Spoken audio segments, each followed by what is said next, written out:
Now we can still always ruin it with the hat. We have a hat, so. Yeah, but as the hat is a separate piece, I think here the dangers are very limited because if we don't like it, we can spray paint maybe I should paint it, and then we have a chance. So before you paint elements that are separate, it's always good to put them in place and just check where you need the light to come from. Does it only fit in one spot, or can you turn it? No, it only fits in one. Okay, good. One spot. There's one spot where you have almost no seam line between the head. If it's just a little bit to the side, you will see a small line. So that here should be the good position. Mm-hmm. So yeah, we just have to keep in mind that we need the highlight to come from this edge here, along here, there on the brim. Mm-hmm. So also for the color decision, it's good to have the two pieces together. I think on the concept it's like a leather head, a dark brown leather head, and I think one of the things we have to really take care of that it's not as saturated as this part here. Yeah. Otherwise, those two could look like the same material. Also, right. If we put some texture on the head. All right. So direction of light is established. Yeah. Color choice is established. Now there's just the execution missing, Ben. Do it. All right. So I will take some mud brown here. And a little bit of the Andrea brown ink. A little bit of black.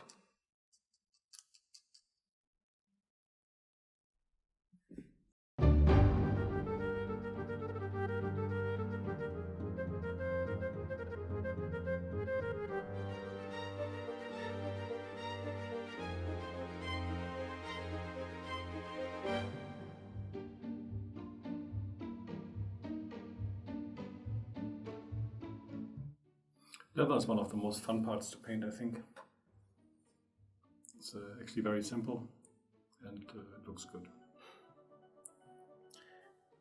Yeah, leather is quite fun. Actually, I like painting leather a lot. The thing is, especially when you have non-metal on the figure and copper tones or bronze sometimes, painting leather is quite dangerous because it could look quite close because it's also somewhat reflective and especially when using ink, it's like its own satinness a little bit. Yeah.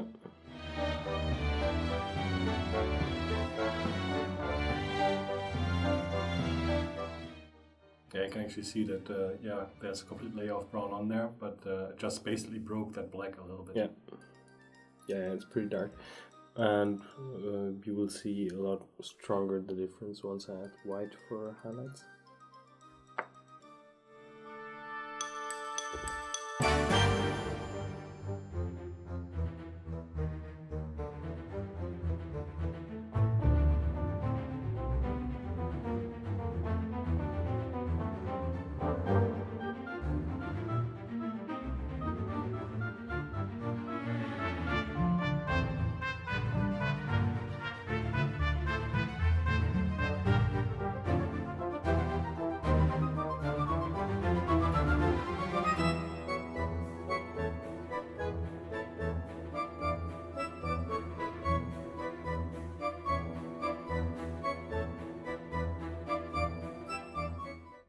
Because I've used some of the ink, the brown ink, it turns out quite glossy. Yeah. So it might be a little hard for the camera to pick up. But actually it looks quite nice, leather-like.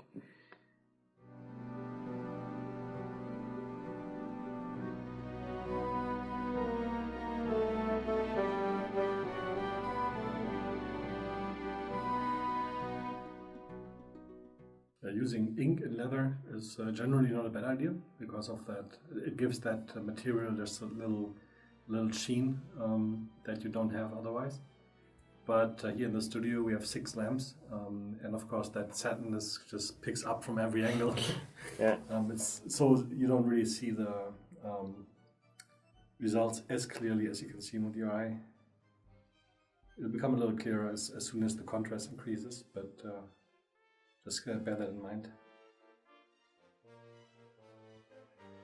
Yeah, actually, from some positions you can see the contrast is actually already quite high. Yeah. I'm mixing a lighter tone on the palette for a highlight here.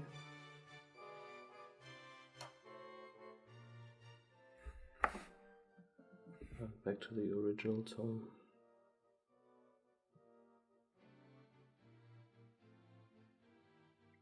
To blend to the sides.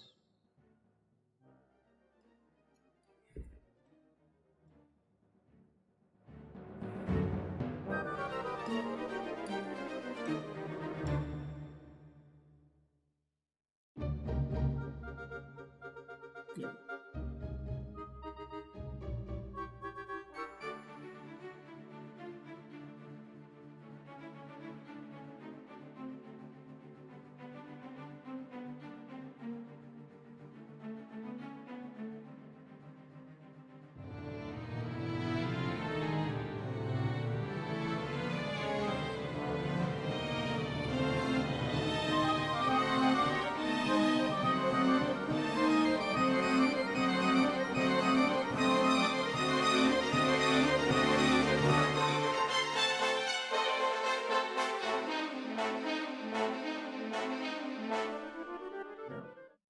Yeah, that shine actually takes a lot from the brown away. From some angles you can see it, from some you can't see it at all. It looks almost black. But one of the nice things about brown on black is that even if it's a little bit patchy, and sometimes that's exactly what leather looks like, which is nice. And so far here the blendings are actually very smooth. Yeah, I think I will now start to increase a little bit the texture look of that. Mm-hmm. That's the most fun part in leather.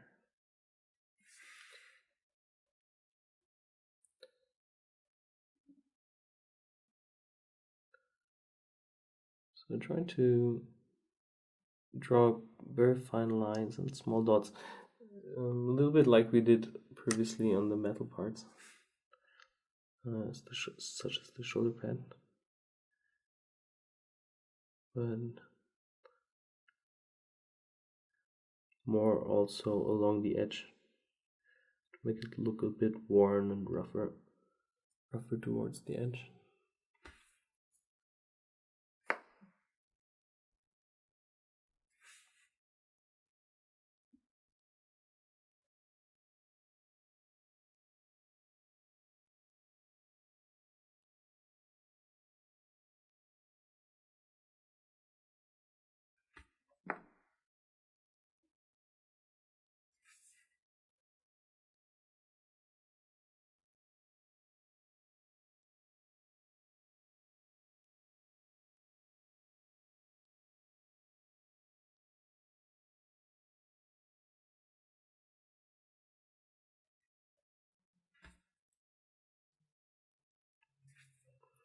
So good to just do a little bit lighter and some darker dots, to have also a variety in depth of the texture.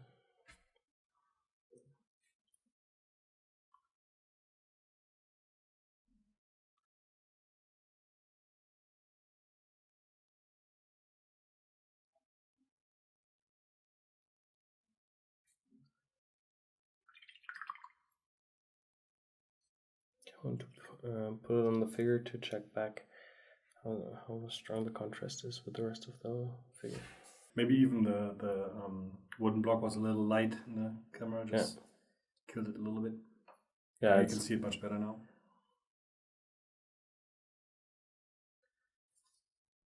Yeah, I guess. Actually, I think it's almost enough, huh? Yeah, regarding the contrast, I think I will continue with a bit of the leather texture on the rest of the head. Mm-hmm.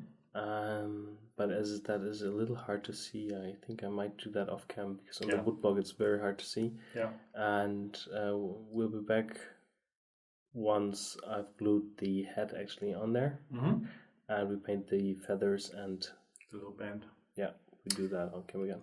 Almost done. All right.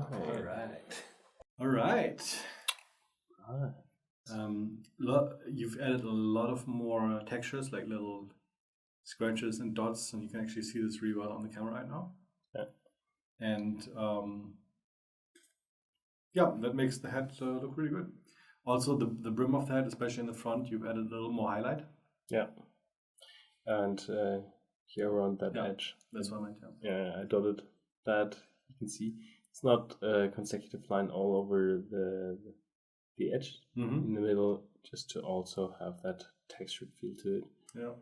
We didn't really have an area that we could have said that. Highlighting edges all the way around is generally something we don't recommend. Just try doing what Ben does right now, is just dotting them. Looks much, much better.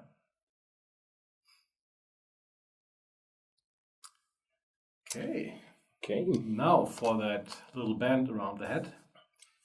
Ben asked me which color I would prefer, and I said like a purple. And he said absolutely not, and he had a much better idea. He's actually going to go for some sort of purple now. Same but different. Yeah. So I will do something in a purple, but not the same strong purple that we've used before. Right. So I will use colors that I have already on the palette.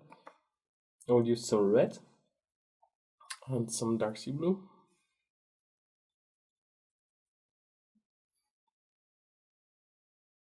To create a dark sea purple. Yes. And the reason why we're not introducing another color is what's called a limited palette, where you don't use 25 different colors, and any miniature you paint turns into a circus clown. That might look on some models, like a harlequin, for example, but generally you want to try to keep colors limited.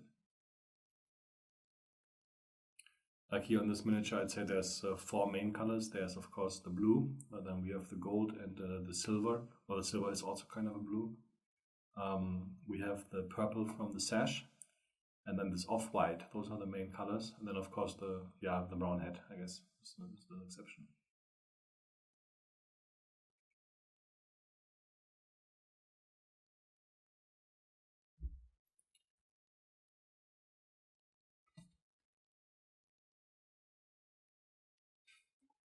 But for example, the same brown has been used on the boots, on the gold, and on the head.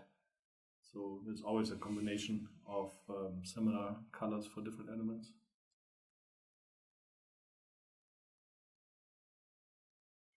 So I've added some white for the highlight here.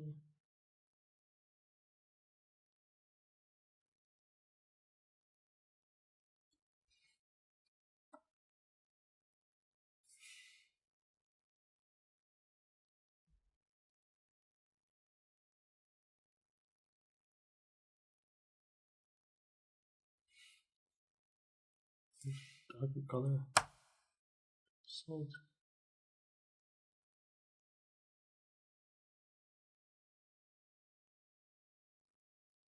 Yeah. Blending's not easy as that. It's amazing. I mean, I know a lot of you guys are probably a little astonished how fast you can make a blending now.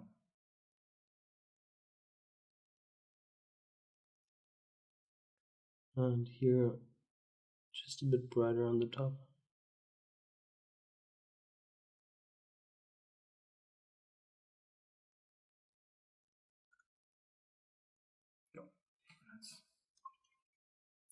Okay, you can see I want to increase the highlight here just a bit more, because I want the highlight again to be in the same spot and really the same intensity on the head and on the band. Alright, so very simple, very quick. So we need to do the same on the other side of the band.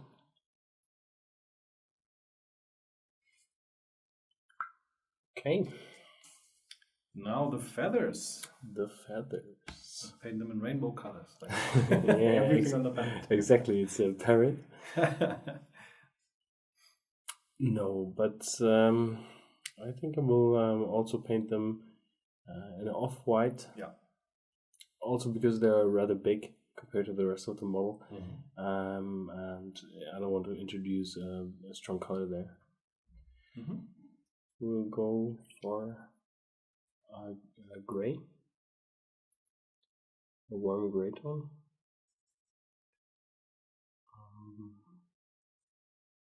Black, white, and a little of the Rocketeer 10. Only a little bit.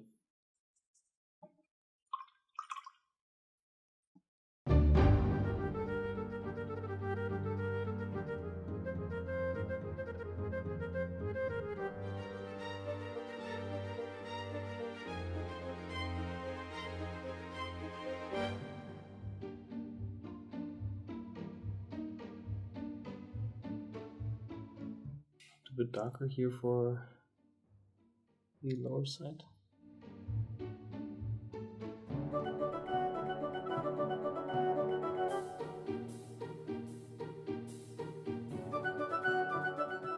And that feather is a little bent, and that other part is in the shadow. That's why it's a little darker. I guess the one thing you notice is there's some of us who probably have just started dry brushing. That's not what you want to do with the feather. We've had a lot of experience with feathers lately. Yeah, that's true. I've been painting a lot of feathers for the Papa Jumbo and the Black Sailors. for the Black Sailors video. And if you would dry brush a detail like that is just on top of the miniature, that would look definitely too rough. Yeah. So again, some of that darker gray here. Okay. In the next step, I will use some of the strong tone wash from Army Painter and apply it here in the shadow area and pull it on with the brush. Yeah, and with that kind of water, the paint will actually find the capillaries of the feathers alone. It's really a wash. As you can see, it's just accumulating in all of the recesses. And that's exactly what we want. Okay, if you use the color depth diluted, you cannot use the blow dryer because it will keep pushing the pigments out of the recesses.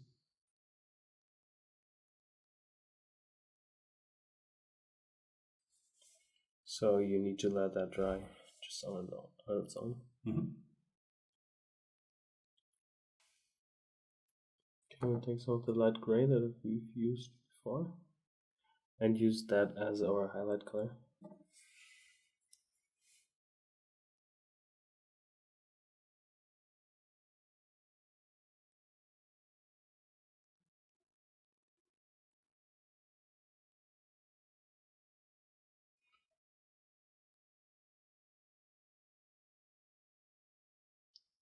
So they're in the middle and on the upper edge.